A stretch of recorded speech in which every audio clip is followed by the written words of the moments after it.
All right, hi and welcome to the book reading, Orgasmic Blueprint, Tools for Pleasure, Desire and Consent for Individuals, Couples and Intimacy Professionals. I've been myself an intimacy professional for almost 20 years, 15 years, I don't know, long time. And I'm happy that you made your way here through this entire reading playlist of the book, and I hope you find some insights about waking up the hands, spectrum of limits, the direct, indirect route, the difference between feelings and emotions, what are limits, what are boundaries, and so on and so forth. And today I will read the chapter about the shadows and how they fit into the somatic consent engagement zones and the entire system. And let's begin. All right.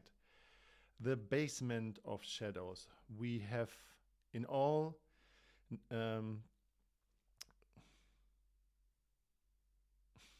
this is embarrassing. I can't read that word. It's a quote from Carl Jung. We have in all naivete. Sorry, I have never read that for a long time. We have in all naive forgotten that beneath our world of reasons another lies buried. I don't know what humanity will still have to undergo before it dares to admit this. Interesting. So the word shadow immediately conjures up something dark or sinister, but I prefer the word to mean something slightly hidden that gets in the way of optimal relating. First thing first, please know that shadows are perfectly parts of every one of us, and there's nothing intrinsically bad about them. As pair bonders and social beings, we tend to want to create harmony in the environment we are in, and shadows are coping and survival mechanisms we all develop in attempt to get our needs met. There are behavioral strategies to revert to when we don't express what we desire and when we can't say no. We often use them in order to fit in and belong, to create a sense of balance or personal power. They not only stream from psychological needs, but can be triggered by nervous system responses connected to past trauma, and we are often unaware of our own shadows because we can't see them themselves, otherwise it wouldn't be shadows, right? Justify them in self-defense when we feel threatened or suppress them due to the fear of not seeming like a good person, which rejections by others. So it's the entire system. God, it's so overexposed. Can you see that? You cannot see that. So here you see the entire engagement system. I have to hide my face, and and the shadows are part of it. I'll read more. You will find the video here somewhere on the video, a link to, or in the description, and please feel free to go there, watch that video about the shadows, and then come back with the last link to the book reading. So shadow strategies can emerge in any situation in life. The ones outlined in the shadow map are common shadows we default to when boundaries, limits, permission, or agreements are neglected. The situation they arise in are mostly within the following dynamics, with giving and receiving shown from your perspective, so from the perspective of you. Receiving, so it's your action for you, oppressing perpetrator shadow.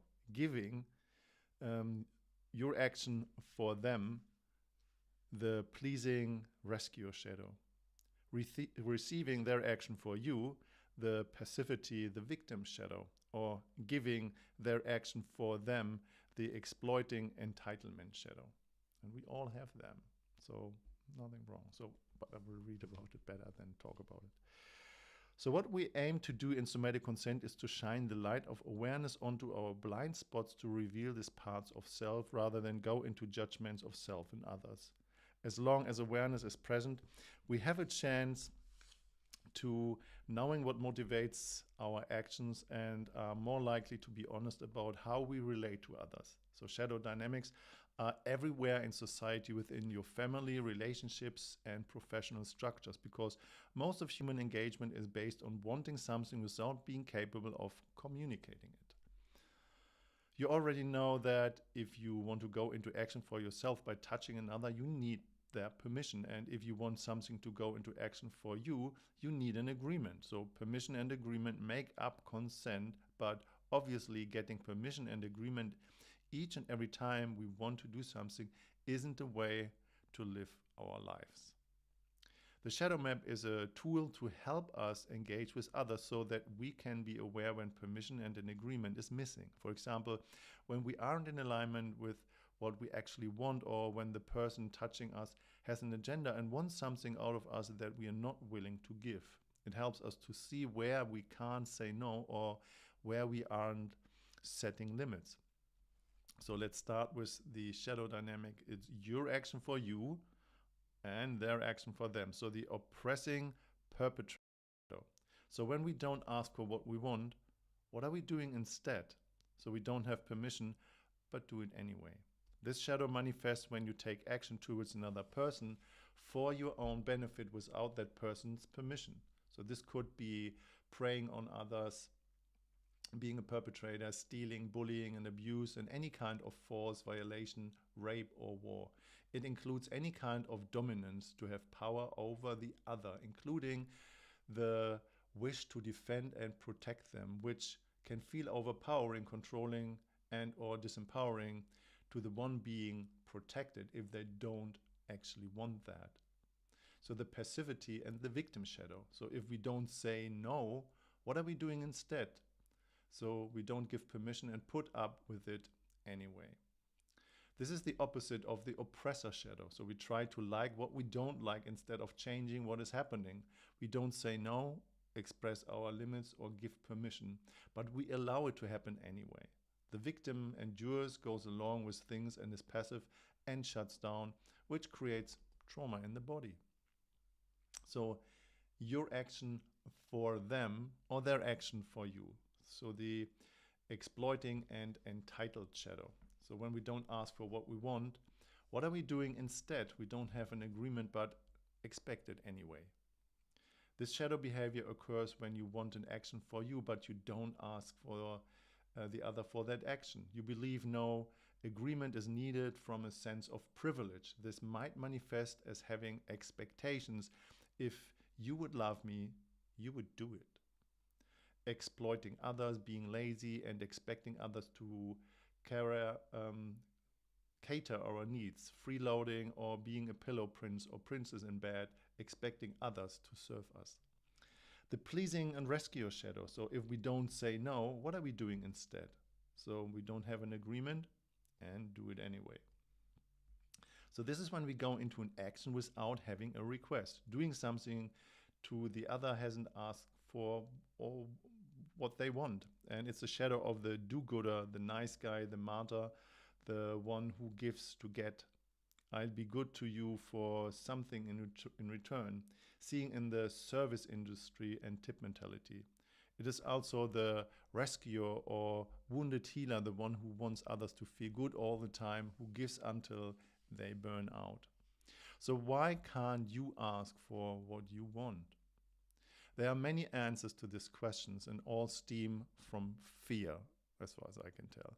The fear perhaps of seeming greedy or demanding, of not believing we can have what we want, or of feeling exposed and vulnerable, and this list is of course endless. At workshops I often ask the question, do you always ask for what you want, and if not, why? The same answer comes up again and again, irrespective of which age group, country, or culture we are in. The answer to the first question is always no. The reason why vary include not wanting or appear selfish, not wanting to be burdened, having a belief that it's better to wait until something is offered, and that's more holy or ethical to give than to receive, that it sounds pushy or strange, or unwillingness to appear needy, and so on. At the roots of all these different reasons is always the fear of rejection. We all have basic human needs, of course, which includes touch and connection to others. And so when you perform an action of touch and it's for you, the sensory inflow that occurs as you touch is directly linked to getting this specific need met. So if you can't clearly ask for what you want, it's difficult to get those needs met. So what happens if you can't ask for what you want? What are you doing instead? So this is when the shadow comes into play, because we all long for our needs to be met.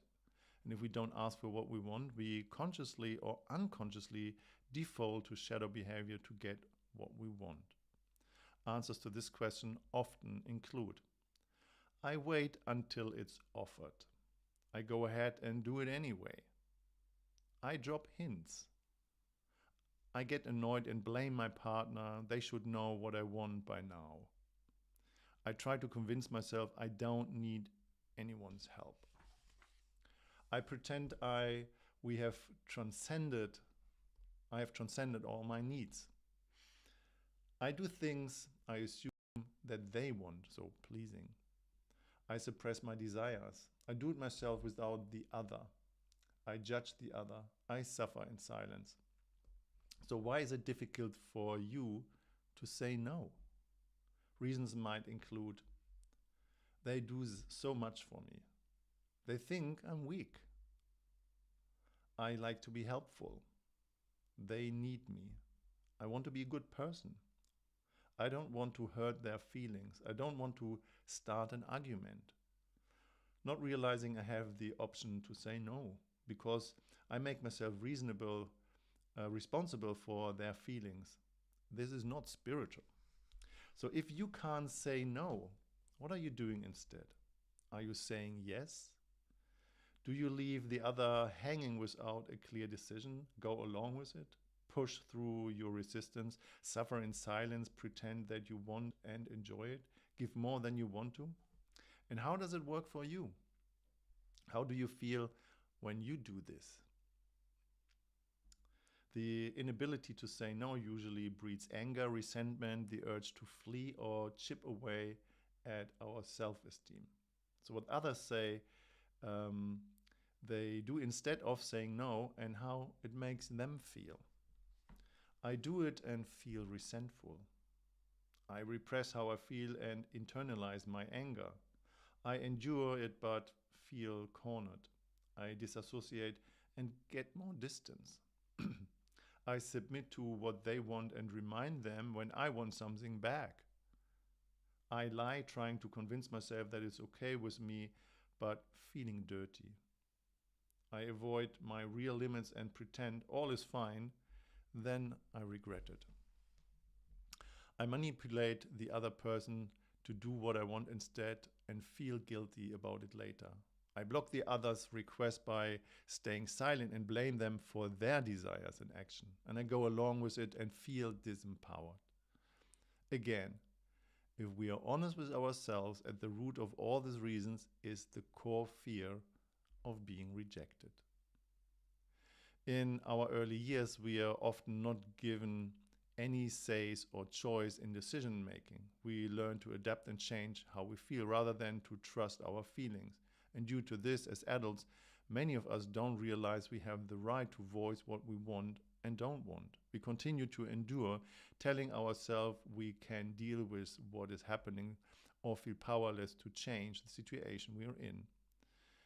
The adaptive survival strategies we all develop to avoid being rejected are at the core of most dysfunctional patterns of behavior within relationships, whether between partners, family, friends, colleagues, or in our community. They are also at the roots of oppression, racism, sexism, and all other isms.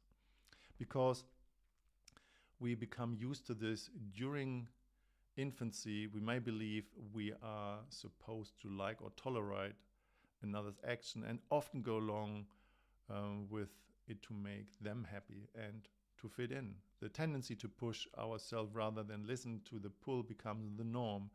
In this way, we abandon our needs, desires, and boundaries and self-care. We may even avoid being touched altogether. So shadows correlate with a child's responsibility of or a total lack of responsibility, which we will go deeper into later. It's a realm in which there's neither genuine self-care nor authentic care of another being. When operating from a shadow dynamic, our sensitivity is repressed and numbed. If we accept and endure unpleasant behavior directed towards us, we can then direct it towards others around us. In extreme cases, when someone is being or has been used or abused sexually, physically, or psychologically, they may have no reference point that it isn't acceptable, and often go along with what is happening in order to avoid being rejected by their caretaker. They try to look like what they don't like instead of saying stop. We inherit the shadow of the victims from the time we didn't realize we had a choice. Out of this first shadow, we develop many other survival strategies, such as presuming we can't do to others as they do to us. Hurt people we can do to others as they do to us. Hurt people tend to hurt people. Many step over from victim to bully, as a sense of entitlement is established throughout feeling bitter and defensive about what is happening to them in the past. Demanding that it's the right thing has to happen for them now, as that others have to acknowledge whatever that is and approve it. This is when the abused becomes the abuser, producing action to get a reaction for the response, gratification, or a sense of power that they lacked in the past. So our shadow strategies often support other people's shadows. For example, the shadow of the pleaser and the shadow of the one who feels entitled, or the oppressor and the victim. Here we usually see the person with more perceived power within the engagement taking advantage of the other. An example where shadows often emerge is when someone seems to be coming from a place of care, though it's only pretending to provide action in the form of a gift for you, such as a massage, while actually having a hidden agenda, such as pleasuring themselves. In this case, they are in action for themselves under the pretense that they are giving you a gift while in supposed action for you. So how the direct route helps you to become aware of your shadows or of shadows. So when the sensory inflow is not embodied, we are neurologically wired to go into action in return for approval and appreciation. We are more likely to give to get and aren't so aware that we can ask for what we want. And this is too challenging, as it goes against everything that we have learned through cultural conditioning. We feel too awkward asking for what we want, and our survival strategies are all we know. So we used to end what have worked for us until this point. The direct route is a kind of go-to landing pad that you embody within your nervous system. So the somatic sensory inflow is the foundation for self-knowledge. It always there to support, calm, and ground you. It activates the noticing part of your brain so that you can bring your awareness to what is without putting a should on top. The sensory inflow is embodied, and you physically understand that you're allowed to receive for your own pleasure. You're more likely to know and ask for what you want, and this challenges any shadow behavior developed over the years by you or others to indirectly get needs and desires met. So what are your shadow strategies? Do you take, steal, or demand what you want, suppress the desires, pretend to be above all your needs, independent or spiritual advance to care? Do you put up a wall of armor, get pushy, moody, silent, or sneaky, give vague hints, try to make the other feel guilty for not providing your heart's desire? What example can you think of from your own life? What is your favorite way to be in the shadow? Not being able to ask for what we really want is really similar to not being able to say no, what we don't want. Just as we all have a right and responsibility to ask for what we want, we all have the right and responsibilities to ourselves to say no by recognizing our boundaries and expressing our limits. So going along with touch you don't like. So after my tantric awakening into the transformative space of pleasure, beyond the agenda of a goal, my nervous system became more adept at picking up subtleties of touch. One thing I became sensitive to was when someone went down on me, so oral sex, with an agenda, either to please or in order to finish things off fast. Whenever it was clear that a lover was giving me oral sex that involved the above actions or intentions on her part, my body would tense up. And this was before I had embodied the neurological inflow of sensations via the direct route. And so when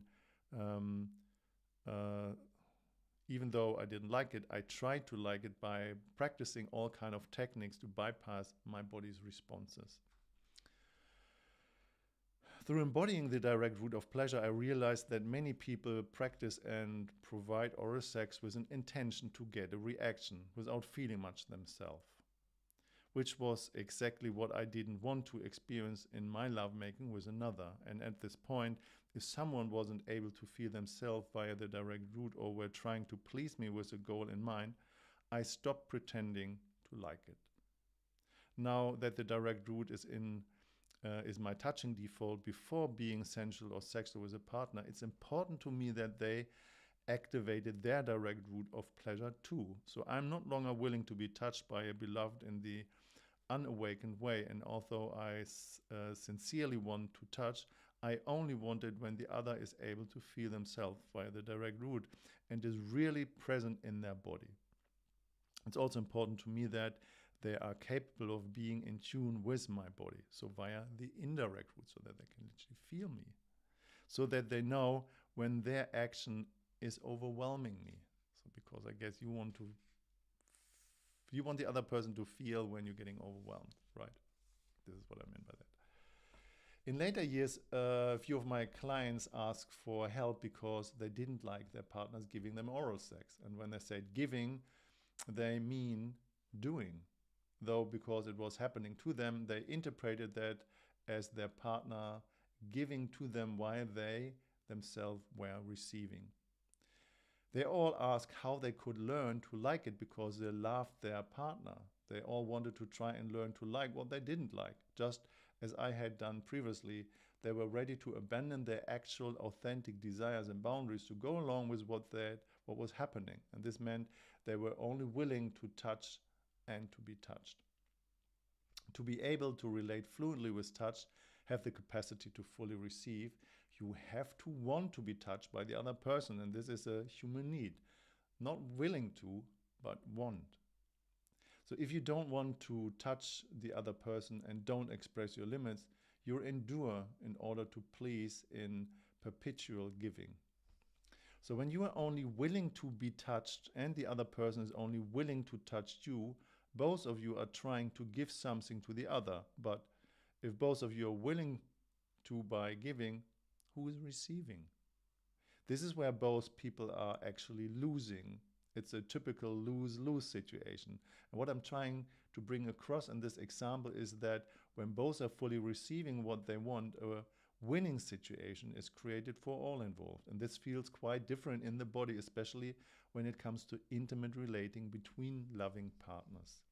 So when somebody, while being attuned to you, can touch with their full presence in their own skin, when they don't perform to achieve a specific response, they will be relaxed and you will be able to relax with them. And this is one type of co-regulation and leads to intimacy, surrender, and the personal experience of oneness. So have you ever been touched against your will and tried to like what is happening? I did. Have you ever pretended to like a specific kind of touch to please the doer? I have that. Have you ever faked an orgasm to end a sexual act because your partner was performing for your benefit without genuinely being tuned into their own tactile experience? Yes. Okay, I guess you have your own experience.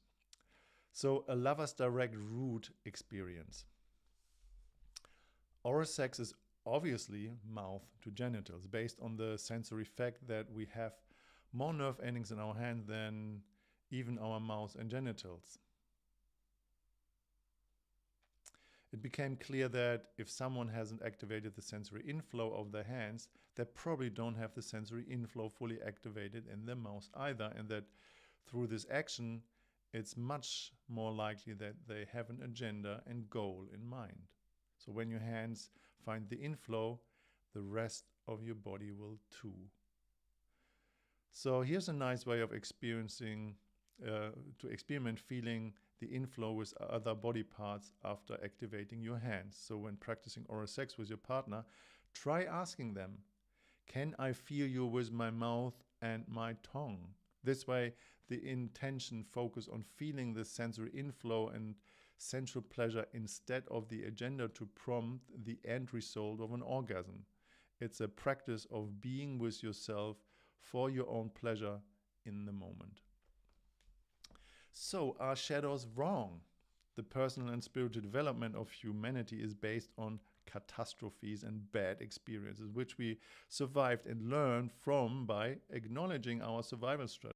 In essence, it isn't wrong or bad to develop shadow strategies to enable survival. They are part of human engagement, and we all have them. Instead of beating yourself and others up about the survival strategies we all use, it is helpful to acknowledge that we never learned how to constructively ask for what we want or set limits in the first place. So I'm sure you'll agree that if we dwell into our shortcomings in any context, it's just bring up more frustrations, regret, guilt, resentment, and so on. So if we don't acknowledge our own needs and how we try to get them met, we'll have difficulty acknowledging that others have needs too, and they difficulties in getting them met.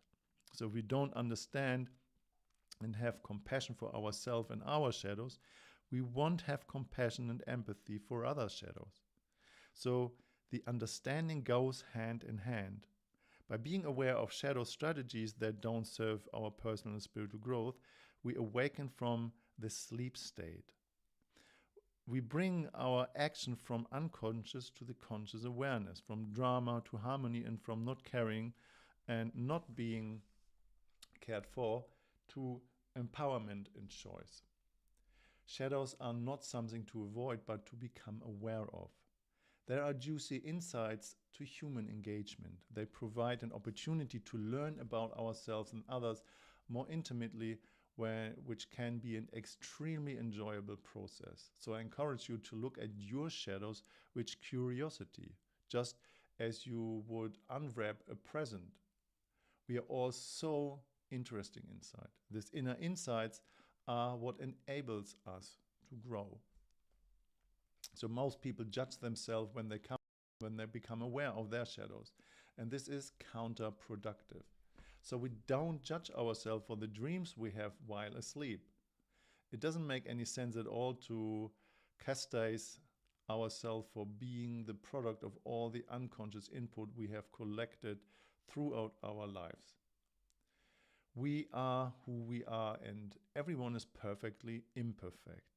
So when we hold some kind of grudge against ourselves, it decreases the ability for us to relax into our being and form a solid base of self-care. So part of self-care is taking responsibility for our thoughts, words, and actions, awareness of what you want to change, self-forgiveness, and willingness to move forward in growth. Uncovering shadows doesn't have to be dark, scary, or serious. If we remain playful about the process, we allow ourselves to have fun. So how to integrate shadows? When there is integrity, there is impeccability.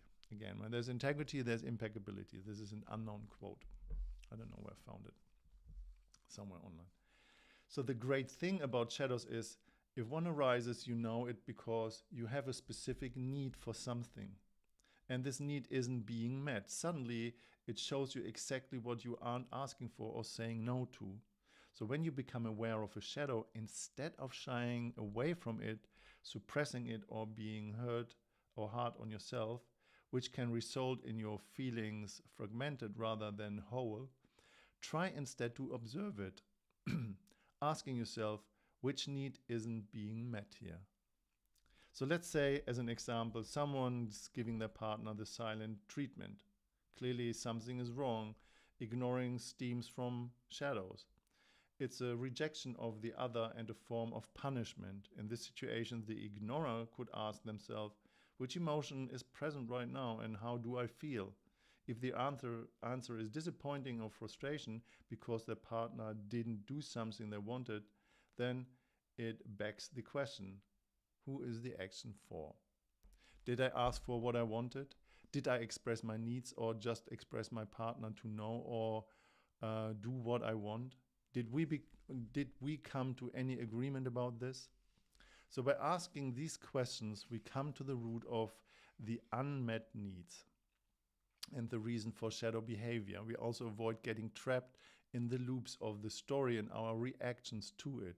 So naturally, it takes a certain amount of humility to take an honest look at ourselves. Sure, it can feel vulnerable and bring up other emotions such as embarrassment or shame, but these are just more juicy feelings to take a look at. So when we begin this process, we open the door to the possibilities of forgiveness, connection, intimacy, and harmony within relationship. So if you are scared of asking for what you want, notice that and own it. When you notice, it can make it easier to take the leap and ask for what you want. For example, I'd like to slow down and notice I feel uncomfortable asking you to, can you? So present moment engagement creates a window of transparency into our shadows. Shadows can show us simply and easily within each engagement we have with others was what isn't being asked for, which boundaries hasn't clear, and what isn't being agreed upon. This in itself is quite liberating. I encourage you to acknowledge the shadow you become aware of. Welcome them, especially when it comes to embarrassment and shame. Doing so will bring them to the light and allow the possibility for you to integrate this knowledge into your deepening level of relationships with self and others. So we don't have to work on our shadows. We don't have to heal everything. There isn't anything broken in you. Nothing needs repairing or fixing. Just continue to let your skin do the work. Ask your partner or the person you want to connect with, can I feel you? When you do this, your neurological state begins to shift. Is this a shadow or not? Sometimes it may feel unclear whether a shadow has come up or not. Viewing a situation from the outside without knowing the details can cause us to jump to conclusions. Once, while with a friend in a club oozing with heterosexual men hanging out to get some action, I took on the role as her protector. And when I assumed a man was getting too close to her, I threatened him, saying, "If you touch her, you are in trouble." She told me, "I'll tell you if he bothers me. Otherwise, let him be." In this case, although my intention was to give my power, my action took the possibilities for her to stand in her own power away. At other times, it might seem that someone is in a shadow and out of integrity, when in fact they are giving a gift to the other in order for them to explore their deepest truths about a certain thing. So during an exercise I was facilitating on receiving by choice, I began to observe one of the couples. To me, it looked like the person in action was trying to please the other. I checked in with my assistant, who couldn't tell for sure, though agreed it did look like pleasing. So I went over and decided to ask. And I said, "That looks interesting. What's your agreement and who is it for?" And the person the action was happening to said, "I want to clearly know how it feels when somebody is touching me while trying to please. I want to know the difference clearly in my body."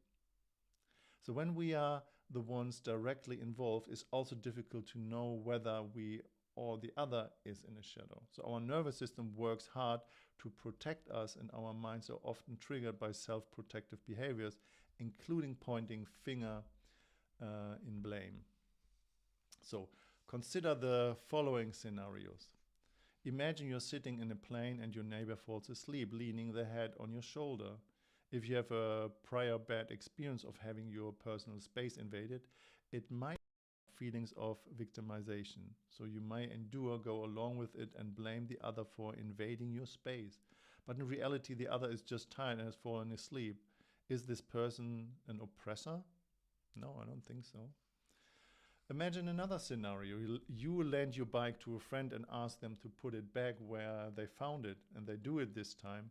But the next time they borrow it, you don't ask them to put it back in the same place, and they put it somewhere else. And when you go to use it, you can't find it. Feel annoyed and tell your friend how you feel. They're surprised you're making such a fuss. After all, it was only around the corner, and you're coming from a place of entitlement to expect your bike being brought back where they found it. I would say it's a combination of common sense, adult responsibility, and a sign of gratitude for your generosity to put it back where it was found. So giving without permission or agreement, love and care, or shadows. If you help someone without them asking you to, for example, when their shopping bag splits open by picking up their things from the street, are you coming from a place of love and care, being a rescuer, or a thief? And this is a tricky question. I've experienced a lot of rigidity within the consent community, which leaves little room for the option of giving from a place of love and care, compassion, or charity.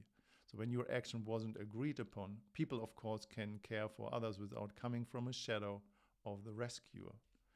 So would it be a shadow if the person you are helping accuses you of abuse because they haven't asked you for your help?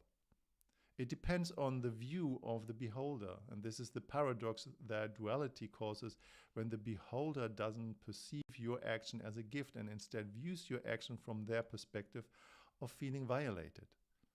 One day, while at the supermarket checkout, the person in front of me dropped their wallet. The coins rolled in every direction, including towards me, and I bent down and began picking them up. And the owner of the wallet started shouting and accusing me of stealing. Reflexively, I opened my hand, dropped the coins, and took a step back. What had been my actual role in this scenario?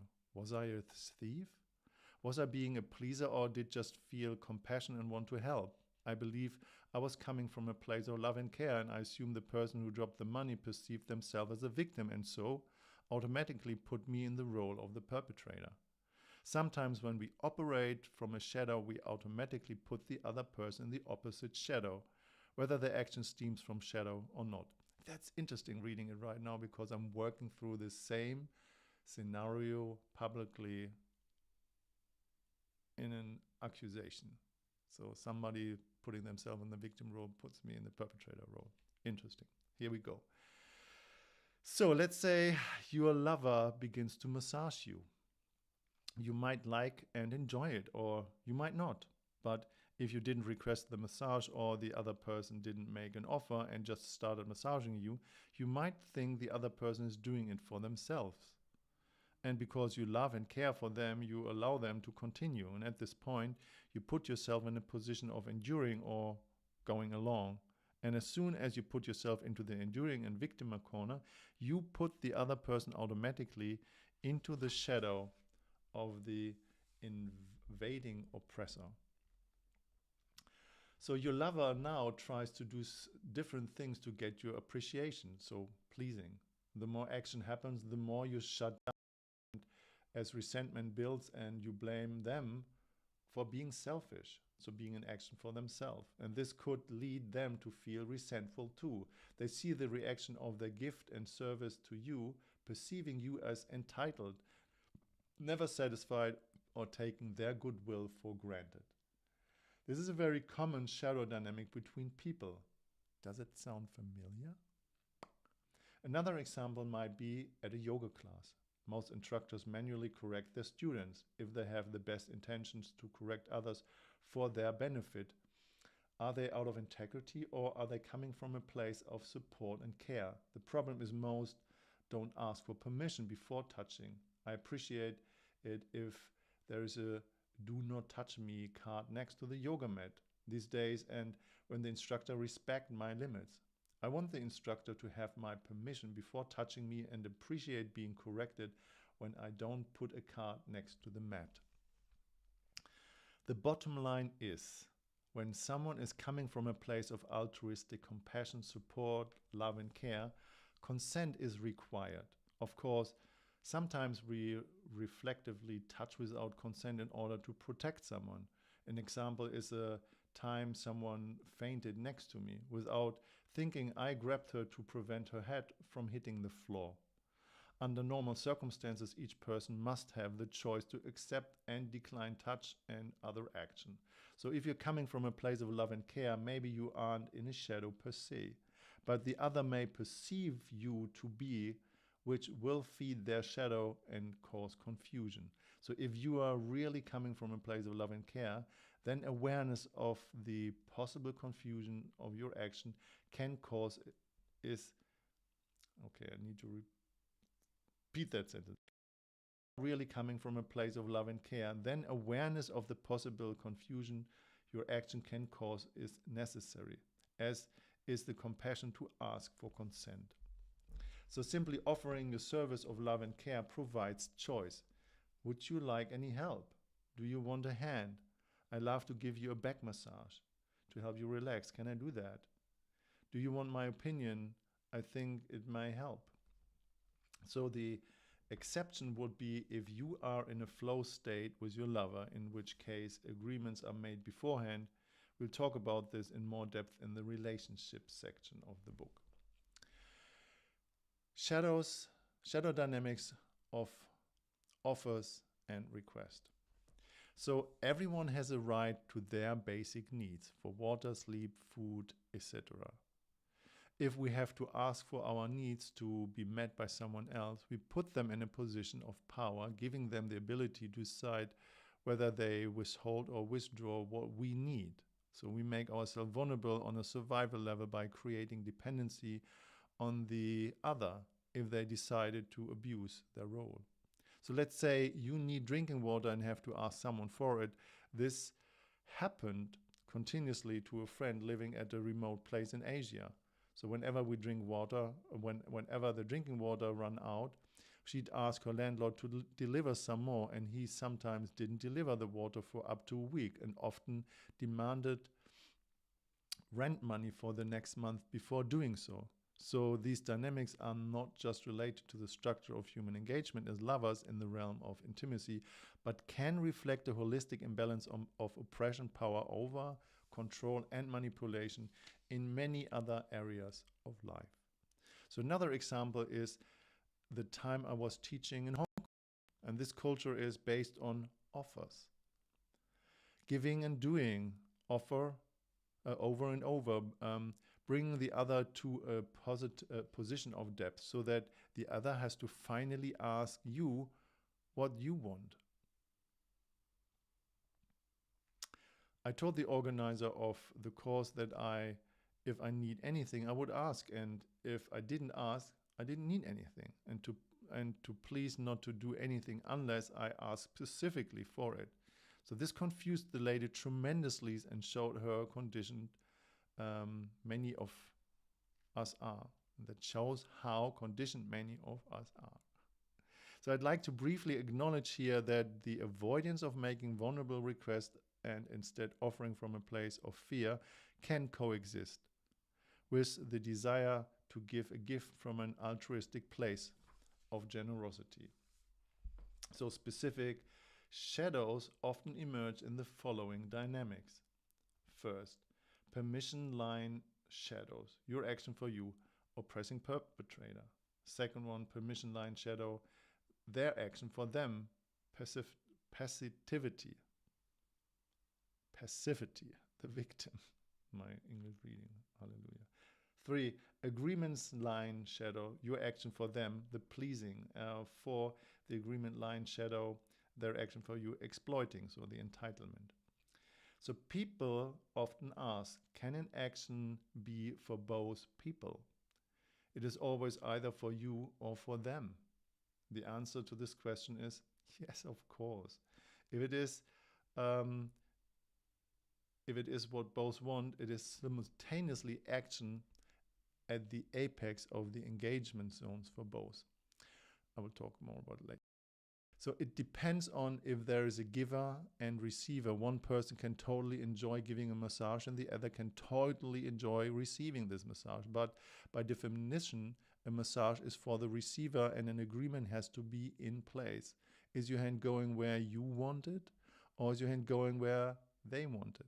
So most people have real difficulty speaking up about their boundaries and expressing their true desires. So what most likely happens in this case is the emergency of shadow strategies such as expectations, entitlement, or pleasing.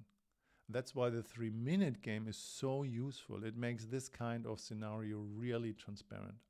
So in somatic consent, giving is only offered from a clean place. A gift is generously given without attachment to outcome. So we give from an interpersonal space in the apex.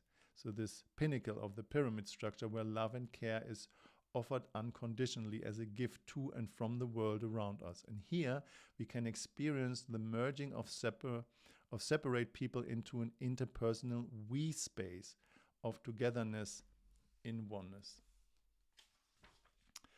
All right, so that was the shadow reading of today. I hope you found some truths within yourself. If you have any questions or comments, please write them in the section below. I personally will answer them or respond to them. Please like and subscribe so that you get a notification when the next time a live reading is happening or a live streaming. Thank you so much for hanging in with me. That was a longer reading. And I hope you enjoy this. And again, if you would like to get the book, you get it on Amazon. Type in Orgasmic Blueprint, or you get it as a PDF and EPUB downloaded on my webpage. And you have the infinite permission to share that with friends, family, colleagues, as you like, for free. All right. Thank you for hanging in with me. Love yourself and take care.